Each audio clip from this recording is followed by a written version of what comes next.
because everybody's worried about cutting spending, and here we got a chance to increase our revenue, and they say no. That's right. And I also think that using the UNH extension, just showing how they are so much a part of what we do here, I think it's a great idea. David? I'm sorry, Ashley, did you want to? Yeah, comment? Commissioner Kennedy. Yeah, I think it's a great idea, Will, and especially that you're moving so quick forward, and especially the educational part. And you're very creative, and I think it will be a success. Okay, Jimmy? So, when Will first described this, it sounded like he was talking about having just a talk or a presentation about theoretically raising pigs, but he's actually talking about, just run it by me again, he's gonna buy pigs, and he's gonna buy pigs, and we're gonna put them on a farm, and kind of do it anyway? No. Not to that extent. You're insinuating that it's going to cost the taxpayers money. But Will says, it's not going to cost taxpayers any money. He's going to buy 2 pigs. Maybe we can talk Mr. Babson into 2 pigs and make 4. He did say 1, but we're increasing we're upping it. They're going to pay for the food. All we're going to do is house them. We're going to have people come in and be educated as to how to raise 2 pigs in their backyard. And so obviously they're going to be limited amount of talks, but the pigs will be raised here, and then they're Will's pigs, and Will gets to slaughter and bathe, and they'll get to slaughter them. The county won't see the money. This is his thing, but it's just the county. His time, his effort. Sure. I'm not saying it wouldn't be fair. I'm just saying separating it out. So, so he would take them to slaughter, and will there be talks along the way showing each step? Yes, on the plan that I'm presenting, we'd have kind of a spring talk, which would be shortly after we got the piglets, to tell people about worming and things that they need to know when the piglets are young. Then I'm estimating that farm day, which we've planned for July 30th, is going to be kind of in the middle of the road. I'll be doing an in-depth presentation also, amongst some of the other things you'll hear that we're going to do presentations on that day. And then again in the fall time to get ready for things for finishing them off, trying to determine their weights, such as taping them, things of those sorts, so that you're prepared for when you go to a local place to get them butchered. And in those 3 talks, we'll have different resources and different things you need to know along that way, kind of a stage as the pig grows. Okay. Just a question, because I'm really not very educated when it comes to pigs and raising pigs. How long will it take before you take them to slaughter? Generally about 6 to 7 months from the time they're born. Generally you get them, they're already about 2 months, 8 weeks old. So you'll have them for another 4 to 5 months at that point. And if everything works out, you can start for routine again? Right, yeah, yeah, you could. Another year, you mean? Yeah. Right. So that by the time the farm day came again, you would have something else to show and to. That's my future plans. I haven't revealed them all, but that's my future plans. Keeping those cards. Will, very quickly, you want to talk about the farm meeting you had for the farm day on the 30th of June? Yes, we have another meeting on the 27th. I believe it should be the last Wednesday of April. It's going to be at 3:30 down at the farm shop again. When is it, Will, the 27th? Yes, 27th, 3:30. We're trying to nail down the exact demonstrations that we're going to have. Obviously, hopefully the pigs will be one. We're going to have some Bill Lord from Cooperative Extension on blueberries. Russell Norton's going to give some stuff on Talk about that. the garden. Yeah, tomatoes. Yep. He asked me if the last 40 feet when we plant our tomatoes, if we would leave that blank. He would come in the following day and plant the tomatoes and he wants to do different types of trellises and ways that you can do your tomatoes. So that way on farm day when he gives a talk, they'll already be out there. So I told him that would not be a problem. We could leave him the space to do that. And he said, you guys can go ahead and have the tomatoes. He just wants to have a demonstration for that day as part of the farm day that he's going to do. We're going to possibly have a sawmill coming. What other things that we were talked about? I hope to have somebody that'll talk about maple sugaring, You know, how the backyard person could do it. and maybe somebody talking on poultry. The first option they had is not gonna be able to, but they're trying to find a second option. And preservation, and Hamilton's gonna be there to do preservation type things. They're also trying to get some master gardeners that will do a talk on herbs, growing your own herbs and preserving your own herbs. So those are some of the things. So we're trying to narrow down to have the exact schedule of what we wanna do for demonstrations. We're gonna be trying to emphasize more this year on, the theme's gonna be backyard farming, something along those lines.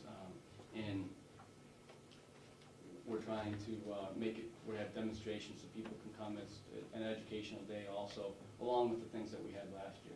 So 4-H will be there again? Yes. Okay, anybody got any further questions?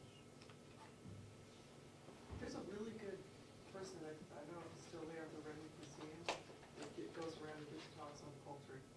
Okay. Check it out. You may want to talk with Maureen later. Okay, thank you, Will. Thank you. Tom, our county attorney.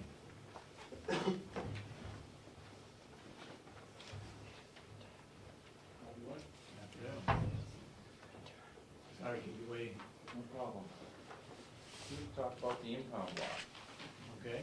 I think we last left our discussions on March 23rd, and shortly thereafter I got a letter, as well as all law enforcement and state agencies that couldn't have the impound law.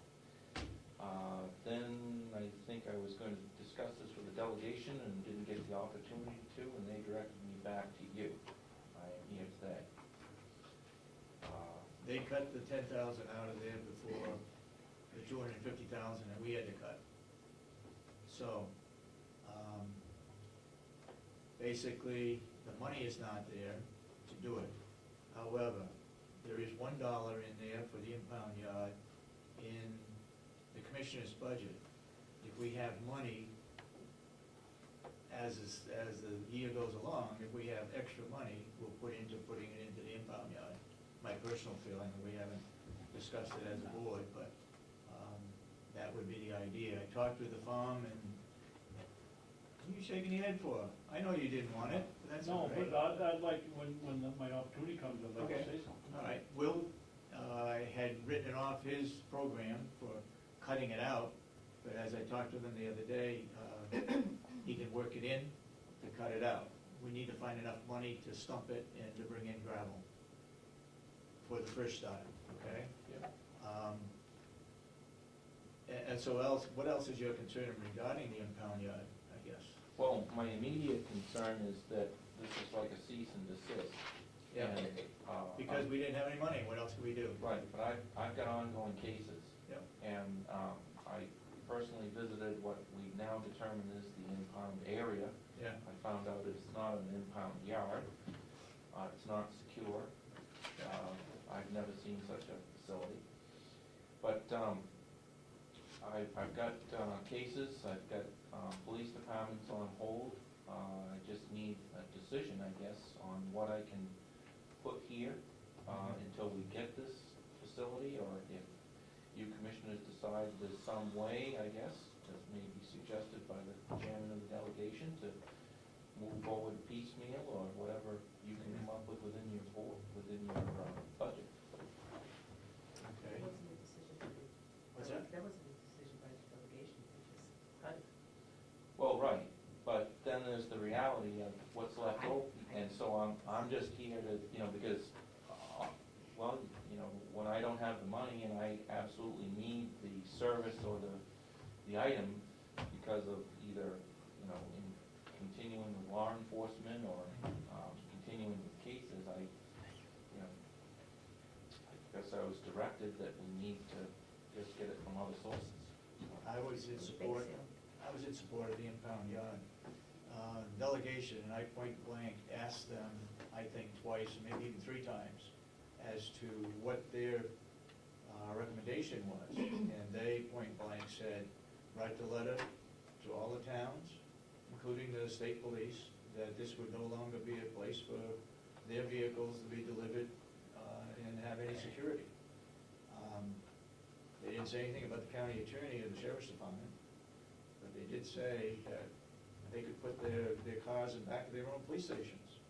That was their point, that wasn't mine, but, all right, Mr. Basson, go ahead.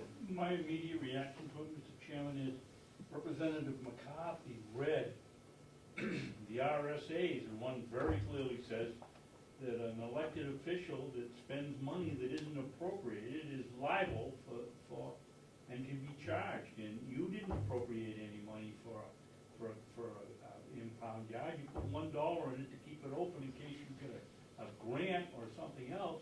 You didn't appropriate money for that. It's not right for you to take it from some other line item and put it into the impound area.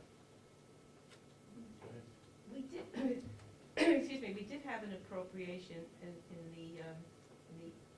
the excess, same thing that, in the same vein that the farm appropriations were done at the end, and also the, something else, I forget at the moment. But it was there, that was the $10,000 that was taken out. In the capital reserve.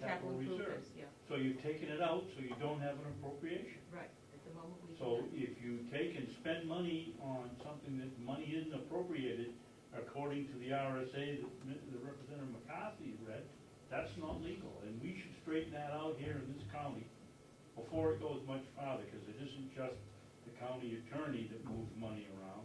We ought to find out if it's County legal. attorney Be the doesn't- county sheriff. It's the sheriff, not the county attorney. Oh, I said, For the record, I haven't moved any money. No, that's what I said. I said it isn't only you. Yes. It's other departments do it, whether it's going over their budget or not.